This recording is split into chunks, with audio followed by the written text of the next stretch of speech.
All right, 42 days of Keto Chow, only day 10.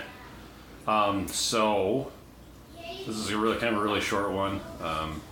Sunday night, the kids are eating. Well, half of them are eating keto ice cream, and the other half are eating regular ice cream. And I'm not eating any of it. Right, Sam? What? Right, Kate? I didn't hear what the Okay, well, that's fine. Anyway, today went really good. I'm still doing the. I'm not looking here at myself. I'm looking here at the camera. Anyway,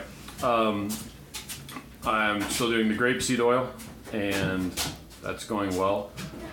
It's really full again today.